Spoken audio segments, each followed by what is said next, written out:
미국의 16대 대통령이었던 링컨이라고 하는 대통령이 있습니다. 우리가 이 링컨이라고 하는 대통령을 왜 잘 아는가라고 하면 이분이 미국의 역사에서 한 가지 위대한 일을 했기 때문입니다. 바로 노예 제도를 폐지한 사람이 링컨 대통령이기 때문입니다. 이 링컨 대통령이 노예 제도를 폐지하였지만 실제적으로 그때 당시 살았던 노예들은 그 제도를 받아들이기까지 오랜 시간이 필요하였습니다. 새 신분이 주어지고 자유자가 되었지만 그 자유를 어떻게 사용하는지를 잘 알지를 못하였습니다. 이제는 노예가 아닌데 옛날 주인이 나타나면 노예였던 때와 똑같은 행동으로 그 주인 앞에 서서 주인이 이야기하면 그 주인의 말에 무릎을 꿇고 들었던 노예들도 많이 있었습니다. 주인이 이제 일을 하고 이 노예들에게 노임을 주게 되어지면 노예들은 이 돈을 받아서 어떻게 사용해야 할지를 몰랐습니다. 너무나 두려워하면서 눈치를 보다가 주인이 준 돈을 다시 주인에게 돌려주었습니다. 주인은 노예가 주었던 그 돈을 다시 받으면서 아니다, 이제는 노예가 아니다, 이 돈을 가지고 나가서 집도 마련하고 이 돈을 가지고 가서 옷도 사 입고 이제 이것들을 가지고 자녀들도 키워야 된다, 이렇게 말을 하면 노예들은 다시 깊은 고민을 하다가 다시 주인에게 찾아와서 무릎을 꿇고 이 바지를 붙잡으면서 아닙니다, 이 돈을 주인님이 가지시고 주인님 집에서 살게 해주시고 주인님이 입다가 이제 다 헤어진 옷 있으면 우리에게 주시고 그냥 여기에 머물면서 살게 해 주십시오 라고 말하였던 노예들이 대부분이었다라고 하는 것입니다. 왜냐하면 자유라고 하는 것이 얼마나 중요하고 자유라고 하는 것이 얼마나 가치가 있는가, 그 자유에 대하여서 자유의 가치를 제대로 알지 못하였기 때문이다 라고 하는 것입니다. 자유가 주어졌음에도 불구하고 새 사람으로 살아가지 못하고 옛 사람으로 살아갔던 사람들, 그들에게 있어서 자유가 주어졌지만 그들은 왜 노예와 같은 삶을 살았는가? 과거의 습관, 과거에 자기가 머물러서 살아왔던 그 삶의 방식을 바꾸는 것이 쉬운 일이 아니었다라고 하는 것입니다. 오늘 사도 바울은 로마서의 말씀을 통하여서 우리에게 무엇을 말씀해 주고 있는가? 믿음 안에서 하나님을 주님이라고 고백하며 살아가는 많은 사람들 속에서도 아직 옛사람의 모습을 벗어버리지 못한 채 살아가고 있는 사람들이 있다는 것입니다. 그런데 사도 바울은 오늘 이 본문 속에서 조금 다른 관점과 다른 입장에서 이 문제를 설명하고 있습니다. 여기에 노예 한 사람이 있습니다. 그리고 주인처럼 보이는 5사람이 그 앞에 서 있습니다. 그러면 여러분들이 지나가다가 거기에 종 한 사람이 있고 주인처럼 보이는 5사람이 있다면 이 사람이 누구의 종일까요? 그러니까 여러 명 주인처럼 보이는 사람, 겉으로 볼 때는 지식도 있어 보이고 겉으로 볼 때는 어떤 사람 많은 물질을 갖고 있는 것처럼 보이고 또 어떤 사람은 권위가 있고 지위가 있는 것처럼 보이고 어떤 사람은 생김새를 보아하니 이미 부가 철철 넘치게 보이고 이 5명의 사람이 한 사람의 종 앞에 서 있다면 과연 이 종의 주인은 누구일까요? 이 5명 모두가 이 종의 주인일까요? 그렇지는 않겠지요. 왜냐하면 주인은 한 사람밖에 될 수 없기 때문인 것이죠. 누가 이 종의 주인인가 고민할 필요가 없습니다. 조금 시간이 지나고 나면 누가 주인인지 금방 알 수 있겠지요. 누가 주인인 줄 구별해낼 수 있습니까? 누구의 말을 듣고 그 말에 순종하는가, 그것을 보면 이 사람이 저 멋있는 양복 입은 사람의 종이구나, 아니구나, 이 사람이 저 마차의 채찍을 들고 있는 사람의 종이구나, 아니구나, 저 사람이 멋있게 생기고 그래도 얼굴에 품위를 잘 가다듬고 있는 저 사람의 종이구나, 이 사람이 누구의 말을 듣고 누구의 말에 순종하는가라고 하는 것을 보게 되면 그 주인이 누구인지 알 수 있다. 사도 바울은 여기에서 이 부분을 반대로 설명해 가고 있다는 것입니다. 우리가 정말 자유자가 되었는가, 우리가 정말 새 사람이 되었는가 라고 하는 것을 어떻게 알 수 있는가 라고 하면, 당신은 새 사람이 되었습니까? 당신은 과거의 것을 버렸습니까? 이제 당신은 과거의 모든 것들로부터 결별하고 이제는 새로운 미래만을 바라보고 살아가는 사람입니까? 이런 질문을 할 필요가 없다는 것이죠. 당신은 새 사람이 되었습니까? 새 사람이 되었습니까? 이런 질문을 할 필요 없이 그 사람이 살아가고 있는 모습을 보면 알 수 있다는 것입니다. 이 사람이 누구의 말에 순종하고 있는가, 이것을 보게 되면 이 사람이 여전히 옛사람인지, 이 사람이 새 사람이 되었는지, 이 사람이 죄의 포로인지, 그러지 아니하면 의의 종이 되었는지, 이 사람이 해가는 행동을 보게 되어지면 이 사람의 주인이 누구인 줄 알 수 있다라고 사도 바울은 말하고 있다는 것입니다. 사도 바울은 왜 이 부분의 말씀을 이렇게 설명하고 이렇게 말하고 있을까요? 우리들 한 사람 한 사람이 세상을 살아가는데, 세상을 살아가는 우리들의 삶의 자리에서 우리의 주인이 누구인가 라고 하는 것은 너무나 중요한 문제이다 라고 하는 것입니다. 로마서 6장 16절 말씀을 보면 이렇게 말씀합니다. 너희 자신을 종으로 내주어 누구에게 순종하는지 그 순종을 받는 자의 종이 되는 줄을 너희가 알지 못하느냐? 혹은 죄의 종으로 사망에 이르고 혹은 순종의 종으로 의에 이르느니라. 이렇게 말씀하고 있습니다. 내가 어떤 것을 섬기고 어떤 것에 순종하느냐, 여기에 따라서 나의 정체성이 발견되어지고 나의 정체성이 누구인지 밝혀지게 된다라고 하는 것이죠. 내가 누구에게 순종하고 있는지를 되돌아보면서 내 자신을 확인하는 믿음의 삶을 살아가야 된다. 여기에 대하여 사도 바울은 우리에게 말하여 주고 있다는 것입니다. 왜냐하면 나는 자유자가 되었다고 생각하고, 나는 하나님의 자녀가 되었다고 생각하고, 나는 믿음으로 삶을 살아간다라고 고백하고 있지만, 정말 내가 살아가고 있는 나의 삶의 모습을 보게 되면 나는 누구를 주인으로 섬기며 그 말에 귀를 기울이고 거기에 따라서 행하고 거기에 맞추어서 삶을 살아가고 있느냐라고 하는 것을 확인하라는 것입니다. 여러분, 우리가 예수님을 구주로 믿게 되면 어떤 일이 생기게 됩니까? 나의 기준이 바뀌게 되는 것이죠.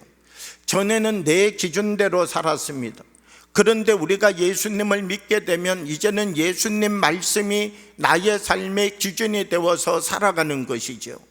내 기준으로 살아가던 삶이 예수님 기준으로 바뀌어지게 되는 것이죠. 나는 미워하는 사람을 용서할 수 없어요. 나는 한번 미워하면 끝까지 미워해요. 나도 성질이 있는 사람이에요. 나도 판단력이 있는 사람이에요. 그렇게 살아왔던 나의 삶이 예수님 믿었더니 예수님이 뭐라고 말씀하시는가? 내 원수를 사랑해라. 참 내가 미워했던 사람 미워하며 살았는데 이 기준을 바꾸라는 거예요. 어떻게 바꾸라고 말씀하시는가 라고 하면, 미워했던 것은 옛사람이고 이제는 너가 새사람이 되었으니 내 말을 너의 삶의 기준으로 두고 살아가라. 그러므로 너는 미움을 넘어서서 사랑하는 사람이 되어라, 이 말씀을 하고 있는 것이죠. 전에는 내가 제일 중요했어요.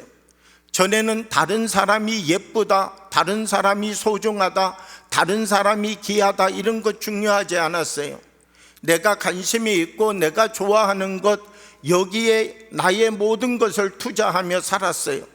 그런데 예수님 믿고 났더니 과거에는 내가 그렇게 소중하게 여겼던 모든 것들이 배설물처럼 여겨지게 되었다는 거예요.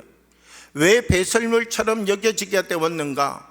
내가 지금까지 소중하다라고 생각했던 것보다 더 소중한 것을 발견하게 되니까, 더 소중한 것을 소유하게 되어지니까 지금까지 내가 갖고 있던 것, 이제는 이거 배설물처럼 버려버릴 수 있게 되었다는 것이죠.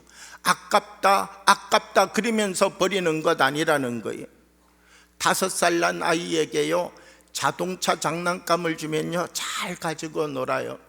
동생 좀 둬라, 절대로 안 줘요. 동생 주라 그러면요 더 자기가 붕붕붕붕 소리를 내면서요 굴러가는 자동차가 갑자기 비행기가 돼가지고 막 움직여요. 안 줘요.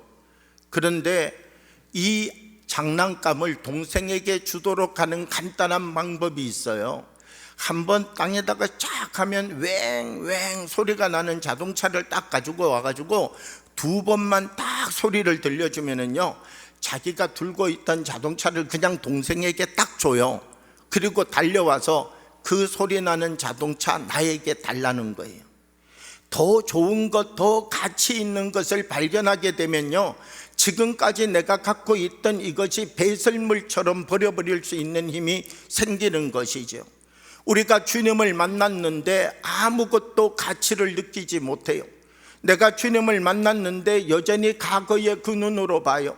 내가 주님을 만났지만 무엇이 더 소중하고 무엇이 더 귀중한지 분별해낼 수 있는 힘이 없어요. 그러면 우리는 여전히 옛사람으로 살 수밖에 없는 거예요. 우리는 예수님을 만났지만 이 말씀을 통하여 보고 이 말씀을 통하여 듣는 능력이 우리들에게서 자라나야 된다는 것입니다. 말씀 안에는 힘이 있다는 것이죠.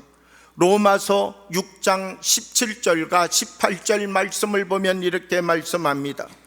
하나님께 감사하리로다. 너희가 본래 제2의 종이더니 너희에게 전하여 준 바 교훈의 본을 마음으로 순종하여 죄로부터 해방되어 의에게 종이 되었느니라. 이렇게 말씀합니다. 제2의 종이었는데 말씀에 순종하는 삶을 살아가니 죄에게서 해방되어서 의의 종이 되었다라고 하는 것이죠. 말씀이 들어오게 되면 새로운 가치를 발견하게 되는 것이죠. 말씀이 들어오면 새로운 의미, 그 말씀 속에 들어있는 하나님의 거룩한 생명력을 발견하게 되는 것이죠. 내 안에 말씀이 들어왔는데 이 말씀이 나에게서 그냥 들어와 있는지 안 들어와 있는지 너무 조용하다. 말씀을 듣기는 들었는데 이 말씀이 내 안에 들어와 가지고는 내가 말씀을 꽁꽁 묶어 가지고 말씀을 들었을 때나 안 들었을 때나 똑같이 살아간다. 그러면 말씀이 내게 안 들어온 것이죠. 말씀은 들어가면요 반드시 말씀의 능력이 나타난다는 거예요. 예수님께서 저 거라사라고 하는 지역을 거니러 가시게 되었어요. 그런데 거기에 귀신 들린 한 사람이 살고 있는 거예요. 이 귀신 들린 사람 어떻게 살아가는가라고 하면 집이 무덤 사이에서 잠을 자고 있다는 거예요. 오늘은 이 무덤이 좀 눕기가 편하네. 그러면 거기에 와서 묵고, 여기 어제 하룻밤 자보니까 편치 않네. 그러면 그 옆에 무덤 속에 또 올라가서 또 하루 잠자고. 여러분, 무덤 속에서 생활하고 있다. 정상인이에요? 비정상인이에요? 비정상인이다 라고 하는 것을 무덤 사이에서 살아가고 있다 이렇게 표현하고 있는 것이죠. 그리고 이 사람 힘이 세다는 거예요. 이 비정상적인 삶을 살아가는데 힘도 세요. 힘이 얼마나 세냐 하면은 사슬에 묶어 놓으면 사슬을 끊어버릴 만큼 힘이 세다는 거예요. 그러면 여러분, 이 사람 예수님 만나면 될까요? 안 될까요? 이렇게 계력의 힘을 갖고 있는 귀신 들린 사람이 예수님 만나가지고 헤딩 한번 하고 이담 옆차기 한번 차고 엎어서 한번 맺히면 예수님 어떻게 될까요? 예수님 몸도 약하신데 큰일 나겠죠.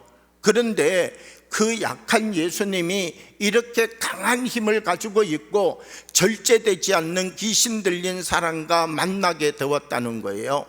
만났더니 어떤 일이 생기게 되었는가 라고 하면 이렇게 사나운 맹수처럼 소리를 지르고 자기를 돌로 자학하고 상처를 내면서 질서도 없고 기준도 없는 삶을 살아가던 이 사람에게 예수님의 말씀이 들어가기 시작하니 깨끗이 고침받는 역사가 나타나게 되었다라고 하는 것입니다. 아무리 그 생각이 지저분하고 아무리 그 몸이 더러운 자리에 있다 할지라도 하나님의 말씀이 그 안에 들어가면 더러운 것과 하나님의 것이 구별되어지고 하나님의 것이 더러운 것을 그 사람의 몸 안에서 몸 바깥으로 밀어내 버리는 것, 이것이 말씀의 능력인 것이죠. 내 안에 하나님의 말씀이 들어오면 우리에게는 어떤 역사가 일어납니까?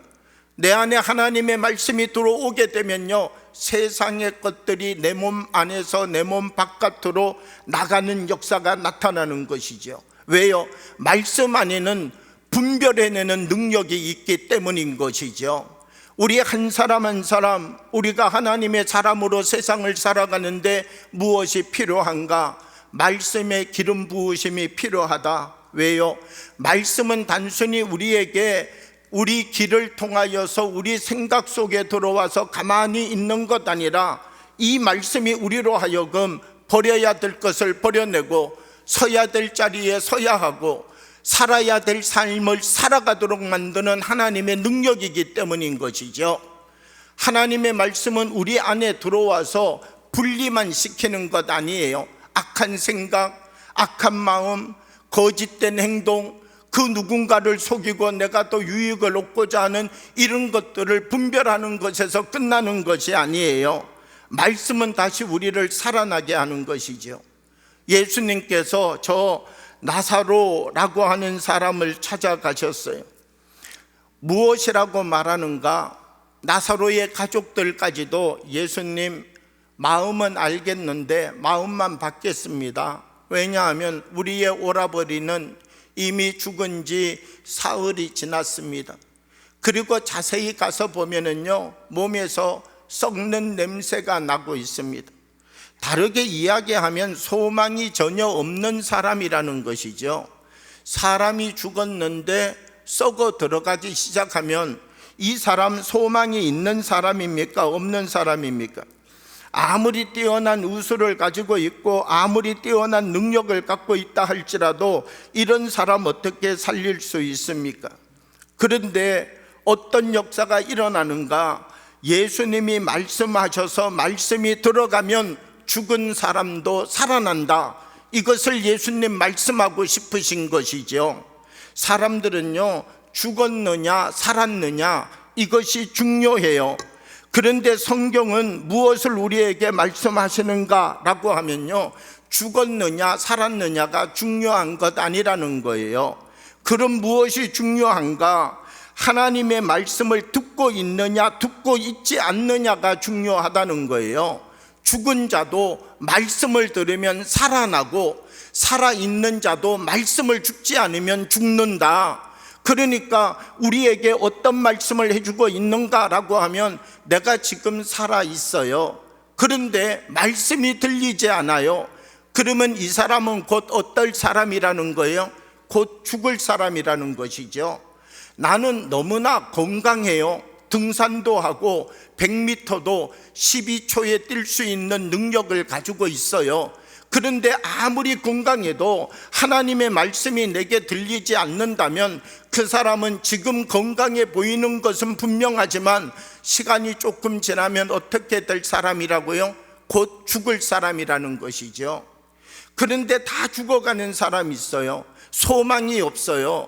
누가 봐도 썩은 냄새가 나요. 이런 사람 어떻게 고칠 수 있나 이렇게 생각하는 사람이 있다 할지라도 그 사람에게 말씀이 들려지기 시작한다면 걱정하고 염려할 것 없다는 거예요. 왜요?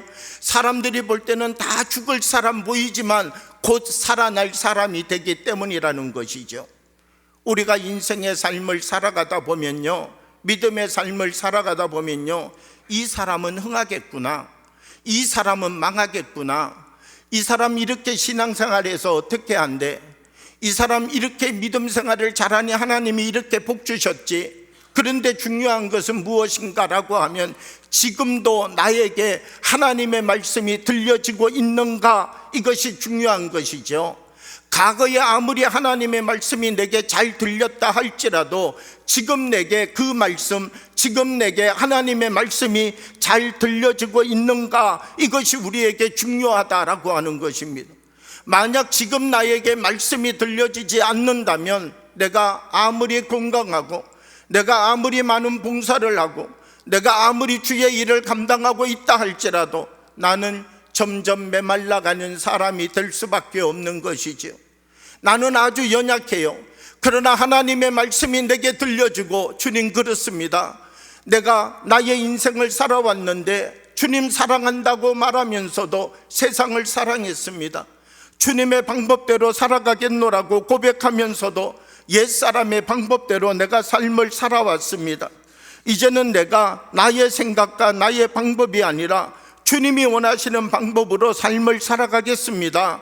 우리들 한 사람 한 사람이 믿음 위에 서서 고백하는 하나님의 거룩한 부르심의 삶을 살아간다면 우리들을 통하여 하나님의 거룩한 열매와 역사가 나타나게 될 것이다 라고 하는 것입니다. 오직 우리에게는 하나님의 말씀만이 소망이다 라고 하는 사실을 분명히 깨달아야 된다 라고 하는 것입니다. 이 말씀 쫓아가고 저 말씀 쫓아가고 귀에 좋은 말 쫓아가고 무엇인가 달달한 그와 같은 맛이 나는 것 쫓아가는 것 아니라, 이것이 비록 쓴물을 내는 자리라 할지라도 하나님의 말씀인가, 우리는 말씀을 내 마음속에 담아가기 시작할 때 소망 있는 사람이 된다는 사실을 잃어버려서는 안 된다는 것입니다. 많은 그리스도인들이 있지만 하나님을 주인으로 섬기지 않는 사람들이 많다는 것입니다. 새 몸을 옷 입었지만 여전히 과거의 사람으로 살아가는 사람이 많다는 것이죠. 사도 바울은 로마서 6장에서 우리에게 말합니다. 도대체 예수 그리스도를 구주로 섬기지만 어떤 주인을 섬기며 살아가고 있느냐, 정말 하나님의 자녀가 되었느냐, 옛사람의 모습을 가지고 주여 주여 입술로만 고백하며 신앙의 삶을 살아가고 있느냐, 이 질문을 우리에게 던지고 있다는 것입니다. 사랑하는 여러분, 우리들 한 사람 한 사람 주님을 주인으로 섬기며 살아가는 사람이 되기를 원합니다. 나는 주님을 사랑합니다라고 고백하지만 여전히 우리가 옛사람의 모습으로 삶을 살아가고 있다면 옛사람의 올무를 이제는 끊어내고 하나님이 우리에게 주시는 새 사람의 능력을 가지고 살아갈 수 있는 주의 사람으로 거듭나는 사람이 되어야 된다라고 하는 것입니다. 로마서 6장 21절의 말씀을 보면 이렇게 말씀합니다. 너희가 그때에 무슨 열매를 얻었느냐? 이제는 너희가 그 일을 부끄러워하나니 이는 그 마지막이 사망임이라. 이렇게 말씀합니다. 무슨 열매를 얻었느냐, 이렇게 말씀하고 있다는 것이죠. 그러면서 너희가 그 일을 부끄러워하나니 말씀합니다. 여러분, 어린아이는 부끄러워하나요? 어린아이는 부끄러워하지 않아요. 어린아이는요, 바깥에 옷을 하나도 안 걸치고 뛰어다녀도요, 얼마나 해맑게 웃으면서 잘 뛰어다니는지 몰라요. 부끄러운 것을 몰라요. 누가 부끄러운 걸 알아요? 성인이 되어야, 성장하고 성숙하여야 부끄러움을 아는 사람이 되게 된다는 것이죠. 우리는 믿음 생활 해가면서 영적인 부끄러움을 느끼고 있는가라고 하는 것입니다. 우리들은 믿음 생활 해가면서 나는 얼마나 영적인 부끄러움을 분별해낼 수 있는 힘이 있는가라고 하는 것이죠. 우리가 하나님 안에서 성장해 간다는 것은 영적으로 내가 부끄러운 일을 부끄럽다 고백하고 말할 수 있는 사람이 되어야 된다는 거예요. 부끄러운 일을 하는데 전혀 부끄럽지 모른다면 더 자라날 수가 없는 것이죠. 우리나라에 유명한 철학자 중에 김형석 교수님이라고 하는 분이 있습니다.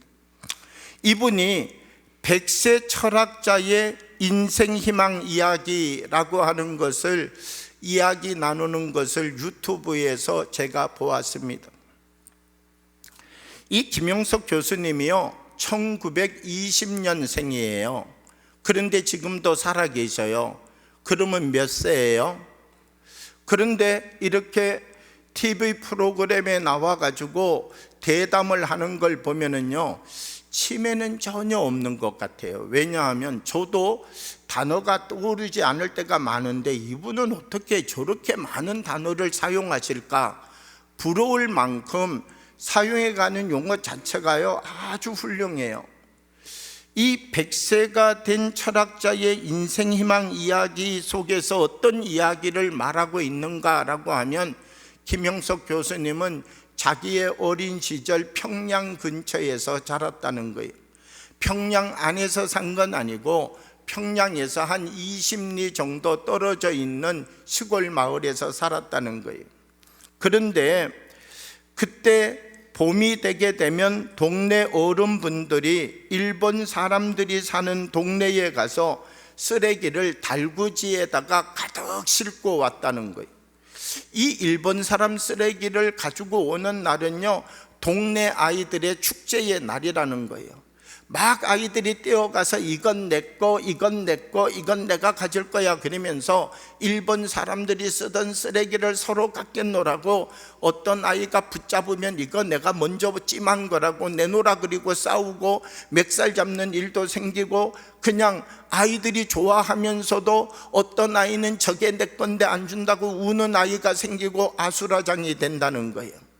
이 쓰레기를 자기 것으로 붙잡은 아이들은 깨끗이 닦고 있어가지고요 어떤 아이는 방에다 가져다 놓고 보고 어떤 아이들은 베개 옆에 두면서 이 장난감을 볼 때마다 그렇게 행복하게 시간들을 보냈었다라고 하는 것입니다. 그런데 시간이 지나고 돌이켜 보니까 어떤 생각이 자기에게 드는가? 100세가 되어서 그때 그 어린 시절을 돌아보니 어떤 생각이 드는가?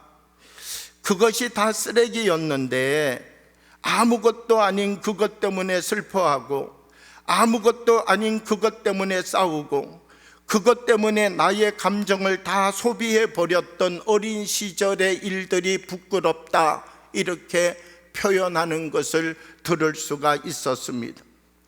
부끄러워할 줄 아는 성숙이 주어진 것이죠.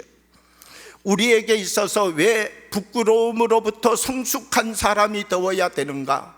우리가 부끄러워할 줄 아는 것에서만 끝나서는 안 된다는 거예요. 부끄러워할 줄 알지만 성숙한 사람이 되어야 된다는 거예요. 왜? 우리가 부끄러워할 줄만 알면 그 부끄러워할 줄 아는 행동을 반복하게 되는 것이죠. 내가 다시는 이렇게 살면 안 되지. 내가 이렇게 살면 인간이 아니지. 나는 이제부터 이런 삶을 완전히 버릴 거야. 그럼에도 불구하고 시간이 지나고 나면 똑같은 삶을 반복하고 있다는 것입니다.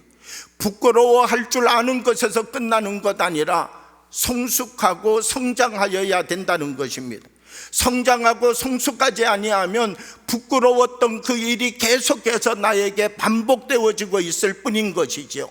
그런데 우리가 성장하게 되면 부끄러웠던 일은 과거의 일이 되고 이제는 부끄러웠던 그 자리가 과거의 자리가 되어지고 나는 이제 하나님 주시는 말씀 속에서 새 힘을 가지고 말씀 안에 주님이 주시는 새로운 은혜의 삶을 살아갈 수 있는 주의 사람들이 되게 된다라고 하는 것입니다. 우리는 이 세상을 살아가면서 누구의 열매를 맺고 있습니까? 하나님의 열매를 맺고 있습니까? 그러지 아니하면 세상의 열매를 맺고 있습니까? 하나님이 원하시는 삶을 살아가고 있습니까? 아니면 내가 원하는 삶을 살아가고 있습니까? 내가 살아가고 있는 나의 인생의 삶을 돌이켜보게 되면 나는 누구를 주인으로 섬기며 나의 인생의 삶을 살아가고 있습니까? 사도 바울은 우리에게 말합니다. 우리의 주인을 바꾸라는 것입니다. 우리가 살아가고 있는 나의 삶의 자리에서 나의 정체성을 확인하라는 것입니다. 혹시 내가 죄의 포로가 되고 내가 혹시 죄에 붙잡혀서 내가 죄를 주인으로 섬기며 인생의 삶을 살아가고 있는 것은 아닌지 내 자신을 돌아보라는 것입니다. 그리고 그것을 걷어내고 버려내고 의의 종이 되라는 것입니다. 말씀에 순종하고 하나님을 주인으로 섬기며 살아갈 수 있는 참된 하나님의 백성이 되라는 것이죠. 사랑하는 여러분, 우리 한 사람 한 사람 우리는 누구를 주인으로 섬기며 살아가고 있습니까? 내가 주님을 나의 구주라고 입술로 고백한 지 어떤 사람은 5년이 된 사람도 있습니다. 어떤 사람은 10년이 된 사람도 있습니다. 어떤 사람은 50년이 된 사람도 있습니다. 그러나 여전히 입술로는 주님이라고 고백하지만 나는 세상을 주인으로 섬기며 살아가고 있다면 사도 바울 우리에게 이제는 주인을 바꾸는 성숙한 사람이 되라, 이 말씀을 우리에게 하고 있는 것이죠. 사랑하는 여러분, 우리들 한 사람 한 사람 나의 주인을 바꾸는 믿음의 사람들이 되어지기를 원합니다. 과거의 그 사람 거기에 머물러 있는 것 아니라 주님, 이제는 주님이 원하시는, 하나님이 원하시는 열매를 맺어가는, 그리고 주님만을 나의 주인으로 섬기며 살아가는 사람이 되겠습니다. 우리 한 사람 한 사람이 고백하고 그 주님을 꼭 붙잡고 믿음으로 승리하는 삶을 살아가는 하나님의 자녀들이 되어지기를 주님의 이름으로 축복합니다. 기도드리겠습니다. 사랑의 아버지 하나님, 사순절을 지내고 있습니다. 우리들 가운데 성령으로 임하여 주셔서 주님의 사랑, 주님의 십자가 다시 바라보게 하여 주옵시고 세상을 버려내고 주님을 따라가는, 주님과 함께 서서 주님이 원하시는 하나님의 열매를 맺는 참된 그리스도인이 되게 하여 주옵소서. 이제는 세상을 주인으로 섬기지 않고 주님만을 주인으로 섬기며 살아가는 참된 성숙이 우리들의 삶을 통하여 나타나게 하여 주옵소서. 예수님 이름으로 기도하옵나이다. 아멘.